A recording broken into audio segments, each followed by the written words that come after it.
Alors bonjour à tous les terminales. On va commencer une petite vidéo sur la formation des chaînes de montagne, le chapitre 2 de la géologie.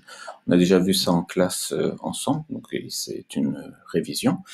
Tout d'abord, les différentes grandes plaques à la surface de la Terre. Donc on a vu les plaques principales qui nous intéressent cette année, la plaque africaine, la plaque eurasienne, la plaque arabique ici. Donc c'est à vous de voir et de reconnaître les différentes plaques. On remarque qu'au niveau des limites de plaques, vous avez soit des phénomènes de convergence, donc c'est le rapprochement entre deux plaques, ou alors de divergence, c'est l'éloignement entre deux plaques.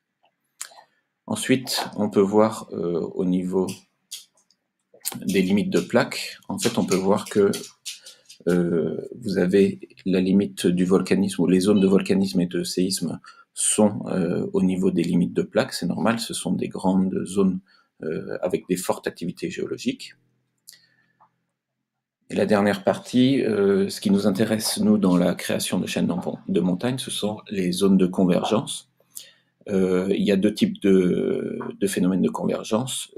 La partie subduction, donc c'est la croûte océanique qui va passer, ou la lithosphère océanique qui va passer sous de la lithosphère continentale, en se rapprochant, et le deuxième phénomène qui est le phénomène de collision, où là c'est la rencontre entre deux croûtes continentales qui va permettre la création d'un relief et donc d'une chaîne de montagne.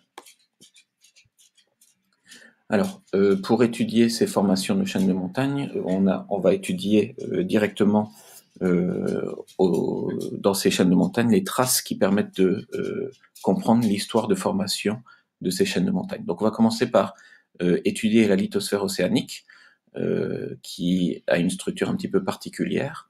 Donc au niveau des dorsales, là, vous savez que la croûte océanique se forme au niveau des dorsales océaniques, donc il y a une remontée de magma qui va permettre la formation de certaines roches, dont le basalte, et qui va créer de la croûte océanique à ce niveau.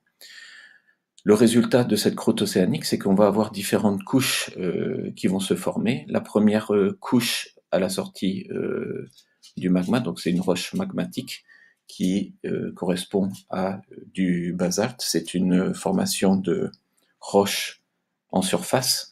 Donc le basalte va se former par des minéraux de petite taille, microlithiques, puisque le refroidissement va être très rapide.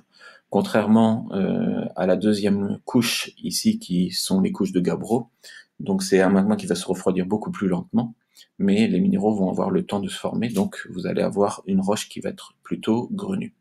Et la troisième couche que l'on va pouvoir repérer au niveau de la lithosphère océanique, c'est les roches qui viennent du manteau supérieur, qui vont être formées par des péridotites.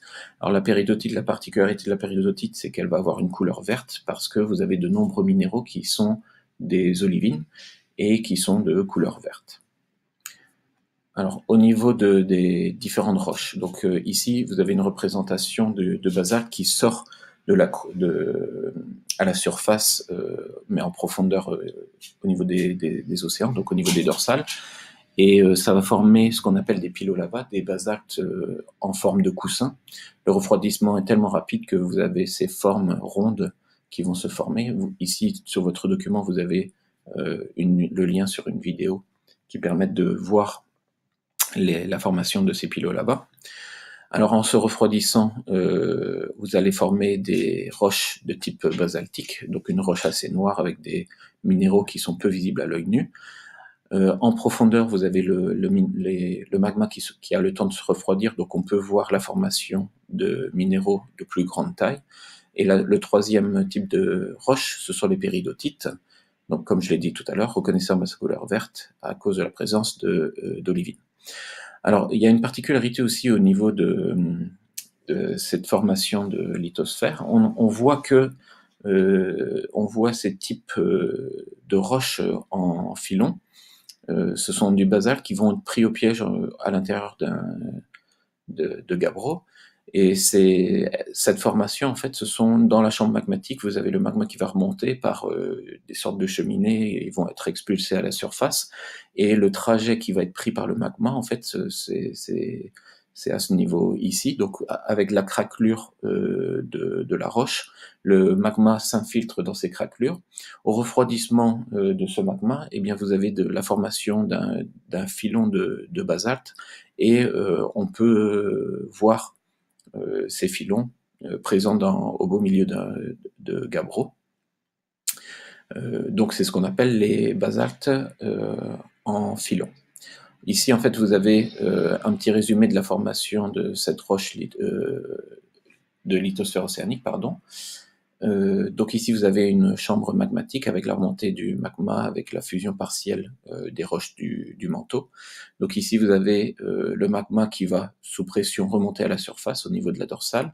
Ici, vous avez un refroidissement qui est rapide, qui permet donc la formation de basalte en forme de pilolava. Ici, vous avez les basaltes en filon, donc vous avez le passage, à cause des craquelures qui se forment dans la roche, vous avez ce magma qui remonte à la surface, et en se refroidissant, qui va former des basaltes emprisonnés dans du gabbro, sous forme de filon. Et ici, vous avez à la surface ou à la partie externe de cette chambre magmatique, le refroidissement du magma qui va former plutôt des gabbros. Et à la surface inférieure ou à la surface de cette chambre magmatique, vous avez un dépôt de roches de gabbro, donc vous avez des gabbros qui vont être sous forme litée. Donc ça, c'est au niveau structurel, c'est toujours des gabbros, mais vous avez une forme un peu particulière qui correspond à la base de la chambre magmatique. Alors je vais m'arrêter là pour la première vidéo et je vais continuer sur la deuxième vidéo avec l'étude des ophiolites.